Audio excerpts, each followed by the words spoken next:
I believe it is time that we expand.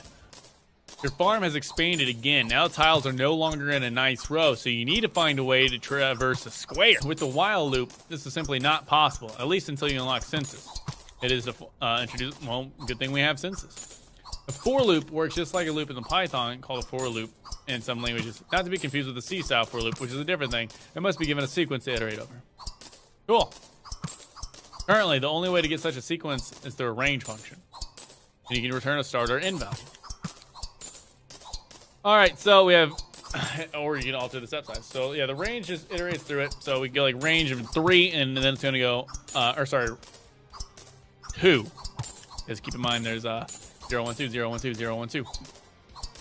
And then if you add 1 range for each row, because you go 0, 1, 2 moving north, and then you just have a step east, and then 0, 1, 2 moving north, and then a step east, and then 0, 1, 2 moving north, and a step east, and it resets.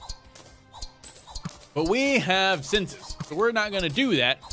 Because we can use checks. The function get world size is also available now. It returns the side length of your farm. So you can write code that won't break when you expand again. I did not realize that was a thing from when I played this earlier. Sweet, I'm gonna try to use this. All right, so we're gonna go size equals get world size. All right. Yeah, I don't know if this returns 3 or 2. So let's go over to unlocks, and we'll buy debugging, because this helps us figure shit out. This allows you to set up breakpoints to have the code stop. So we've got what we've got. I can do this, and then we can just run it. Oh, and we get a print function. Nice. So I don't know what the hell size is going to be. I guess we'll just read this. I've been reading them all so far. Let's keep doing that. Sometimes your code just doesn't work, and you need to find out why. There are a couple of tools that you can use to help this. The first one is to execute it step by step. You can go step by step with the step by step button being this button. This one will do a single line of code, so see, watch. If we hit clear. All right, sorry. What the fuck?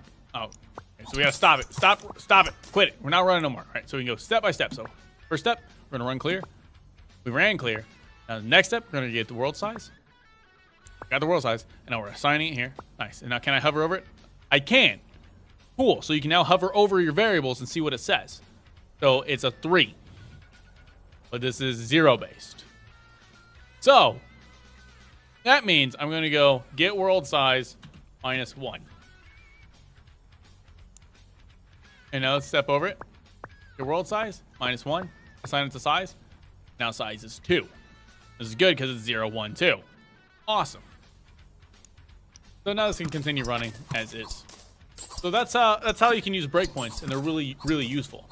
Another thing that you can do, we'll keep reading this through, right? When executing, reaching the line where the breakpoint is, it will automatically stop and switch to step-by-step mode. So I was step-by-stepping up here, but since we have a breakpoint, I can just hit play, and now it stopped once we got there automatically.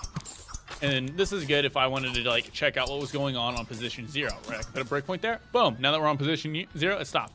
We can hit play, and it's gonna keep running until we get back on 0, because this only executes if we're on 0. Hit play, and it's gonna go. So we get back to it. Nice. You can use a print function to also print it out. So you can like print your variable, and it will just print it to the screen instead of you having to hover it out. But you know, that's fine. That's fine. That's fine. The print function prints the value directly into the air on the output page. Oh no! Where the hell did it go? Debug. Printing into the air can sometimes be a bit slow if you want to print a lot of values. In this case, you can use the quick print function, which prints only to the output window. The output window also logs warnings and errors. If something doesn't work, check that. I didn't even know that there was an output page. How do you get to it outside of coming here? Maybe it only does it if you print something. The output window also logs warnings and errors. Yeah, when the execution stops, the output is also written to the output.txt file in the game folder. Oh, cool. So you can actually go look at it like that, and then use it, and then send that to people. Cool. And you can get there from menu load open folder. Neat. All right, so let's take this down to here. So this means if we're at the end of the place, right? Because we wanna do a thing at the end. Because these are also like else ifs. Like if it's 0, do this. If it's 1, do this. We can put these as else ifs. So it won't check it if it is 0, it now will not check this one because it knows. So we can speed up the code just a little tiny bit by using an else if here. And you know, it's all about the little improvements. Now we can do else if size, or sorry, get position Y. Position Y is the, I'm going to rename this to say max size. So this is the maximum spot it could be. If our position is that, then we want to do a thing. And that thing we want to do is move east. Let's run this. Check that out. How slick is this? This is fucking clean, baby. We can expand again.